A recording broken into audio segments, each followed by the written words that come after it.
A brisa fria passou por trás, deixando para trás pedaços de folhas secas girando no ar, que dançavam como borboletas. O córrego cristalino fluiu silenciosamente, adicionando a tranquilidade nesta área. Um esquilo cinzento balançou sua cauda fofa e subiu na árvore tão rápido quanto um raio, e rapidamente roeu a bolota que segurava. De vez em quando, girava a cabecinha para observar o entorno. Asterisco caixa. Asterisco um pedaço seco de madeira foi pisado e quebrou. O esquilo ficou surpreso ao soltar a bolota que segurava e subiu ainda mais alto na árvore. Ele olhou para baixo, apreensivo com a figura humana que havia quebrado a paz na área. A última vez que estive aqui foi menos de 1 ano atrás, não foi? Pensar que realmente mudou tanto assim. Leilin exclamou quando ele olhou para o seu entorno. Ele havia retornado à pequena cidade onde o velho diabo trouxera em uma expedição aceita de matar o espírito antigo. Apenas esta cidade já havia sido reduzida a ruínas. Uma videira verde escura se esgueirava pelas ruínas da cidade, na qual figuras ocasionais de animais podiam ser vistas passando. No entanto, não havia sinais de vestígios humanos. Das muitas indicações visíveis, os habitantes desta cidade haviam voluntariamente escolhido abandonar suas casas logo após a expedição de Leilin. Este é o medo dos magos. Leilin balançou a cabeça e não sentiu o menor choque em relação a essa mudança de eventos. Apesar de Leilin e os outros terem vindo para cá secretamente e não matarem nenhum dos habitantes, eles ainda colocam as pessoas da cidade em um sono profundo por 3 dias. No entanto, os moradores só associariam esses métodos estranhos aos magos. Sabia-se que os magos do domínio dos magos da luz seriam mais amigáveis aos humanos comuns na superfície. No entanto, quem poderia ter garantido que os moradores não viriam um magus sombrio? Por isso, os moradores confusos imediatamente decidiram denunciá-lo às autoridades. No entanto, durante esse tempo, o plano secreto dos rios eternos acabará de ser divulgado a todos os magos. A força da luz magia havia se concentrado ali, de modo que ninguém teve o tempo livre para se preocupar com uma cidadezinha desolada que suspeitava de atividades sombrias dos magos. Além disso, nenhuma morte foi relatada. Assim, a Aliança Magia Ligeira apenas enviou vários acólitos do nível 3 para investigar o assunto. Naturalmente, esses acólitos não seriam capazes de enxergar além do disfarce criado por um mago oficial. Assim, a entrada do plano secreto da seita do antigo espírito matador não foi descoberta. Depois de procurar na área sem sucesso, o grupo de acólitos só pôde concluir e relatar que havia magos negros que há muito haviam saído, aparentemente alcançando seus objetivos na área. Esse grau de perigo naturalmente não atrairia a atenção da ligeira Aliança Magia, e as coisas foram arrastadas até esse estado. Mesmo que os magos da luz não a tratassem com importância, como poderiam os residentes que viveram na cidade por toda a vida não se importar? Afinal, sob a influência dos magos da luz, eles ouviram falar dos reinos magos negros erradicando reinos ao longo da infância e envelhecendo em adultos. Embora os investigadores já tivessem concluído que os magos negros partiam, havia sempre os de si. Assim, sem qualquer apoio adicional, os moradores decidiram deixar esta cidade.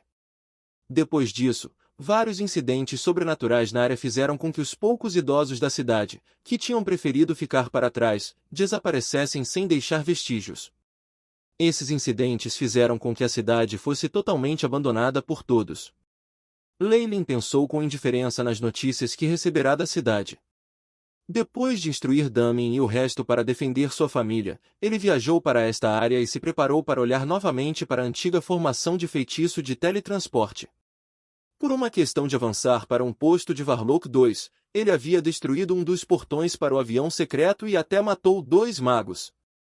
Essa animosidade que foi criada foi extraordinariamente grande. Embora Leilin tivesse confiança em sua própria força, ele ainda tinha que ter cuidado com o fato de que os magos claros e escuros tinham seus trunfos, magos que alcançaram o 3º lugar.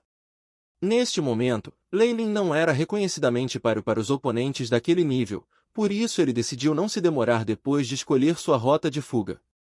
Os magos negros e brancos já haviam se infiltrado em todos os cantos da costa sul, por isso não foi possível se esconder aqui. Muitas regiões terríveis e perigosas também estavam localizadas na costa sul. Mesmo para os magos oficiais, indo lá significaria 90% de chance de morte.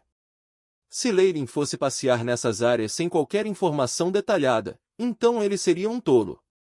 Além disso, mesmo que a sorte de Leyline fosse boa e ele conseguisse atravessar com sucesso esses domínios, ele poderia chegar a um terreno árido como as Ilhas Chernobyl.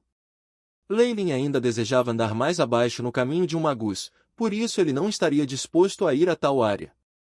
No entanto, a antiga formação de feitiço de teletransporte foi diferente. A distância do teletransporte era enorme, pelo menos ao longo de uma distância várias vezes maior do que a costa sul. Havia até uma possibilidade de que isso levaria a outro mundo. Ao redor do Magus World, havia vários mundos e planos poderosos. Nos tempos antigos, os antigos magos conquistaram um mundo após o outro e analisaram as leis exclusivas desses mundos para se fortalecerem. Essa antiga formação de feitiço de teletransporte estava muito provavelmente ligada a um mundo ou domínio que a seita de matar do antigo espírito já havia dominado. Além disso, o lugar que o teletransporte levaria era definitivamente um lugar cheio de recursos, no mínimo a par da costa sul. Caso contrário, por que os antigos magos teriam tempo para criar essa formação de feitiços de teletransporte? O custo de criar um não era uma figura pequena, era o suficiente para enfraquecer as finanças de uma facção como a seita Unseen Spirit Slime. Leyline acreditava firmemente que sua criação não era apenas para ter um meio de escapar. Falando nisso, eu me pergunto como Gargamel, Old Devil e Jay são. Leyline acariciou seu queixo. Embora ele já tivesse avançado em um posto de Varlock 2, ele ainda tinha medo em relação ao Gargamel que havia sido suportado através da fusão de inúmeros espíritos vingativos. Afinal, foi selado por Deus sabe quantos anos pela seita, e realmente teve a força de um magus de classificação 2 imediatamente após seu retorno. É preciso saber que a serpente Orrala Negra nos jardins de Dylan havia regredido de um magus de nível 3 para o nível de um acólito após um período de selamento tão longo. De acordo com a estimativa de Leyline, o Gargamel dentro do avião secreto tinha pelo menos atingido a força de um mago de nível 4 antes de ser selado. Nos tempos antigos, os magos desses níveis tinham outro termo cunhado depois deles, Morning Star Magie. De acordo com a descrição do livro da serpente gigante pelo grande mago de Serou, depois que um mago entra na terceira posição, seu corpo passará por um longo período de gargalo. Para um rank 3 magus avançar para um rank 4 magus, a dificuldade superará todos os avanços anteriores. Poderia até ser comparado ao fato de que a dificuldade de um humano comum em um nível 3 de magus era muito mais simples que a de um nível de 3 magus a um nível de 4 magus.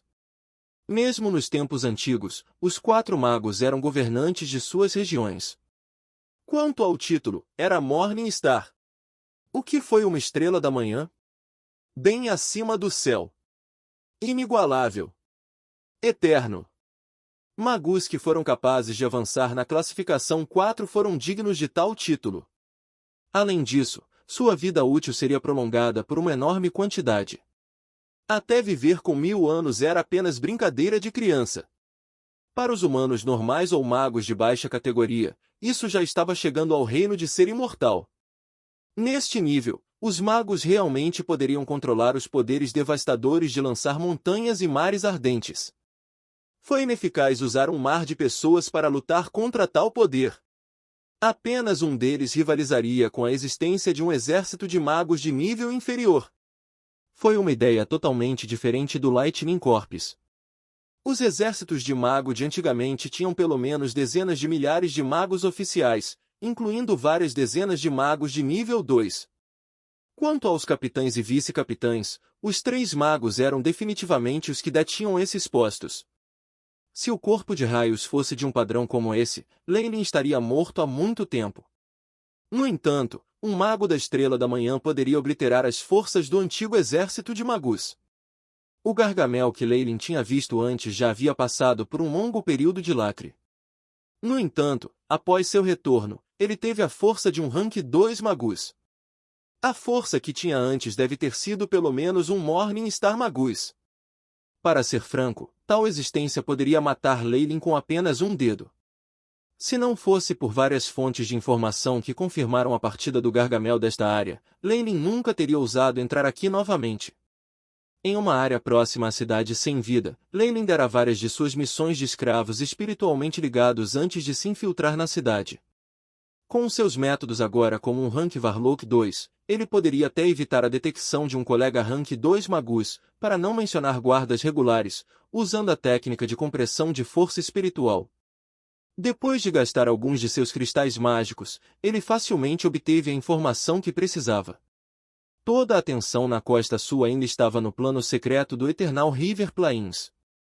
Quanto às notícias mais recentes e mais quentes, foi o nascimento de um recém-avançado posto 2 Magus, Leyland. Como alguém que destruiu um portão para o avião secreto e matou 2 Magus de nível 2, Leyland já havia sido colocado na mira das alianças dos magos escuros e claros. Até mesmo o nível de perigo atribuído a ele era do mais alto nível. Na Costa Sul, um nível 2 Magus já era uma força a ser considerada como o presidente Seeley da Abyssal Bone Forest Academy. Se Leyland ainda estivesse na academia, ele poderia até mesmo participar da turbulência do sucessor do presidente. Embora Leyland tenha sido listado como desejado na superfície, muitas organizações ofereceram-lhe secretamente uma posição e até prometeram benefícios abundantes. No entanto, Leyland apenas riu de tais ideias.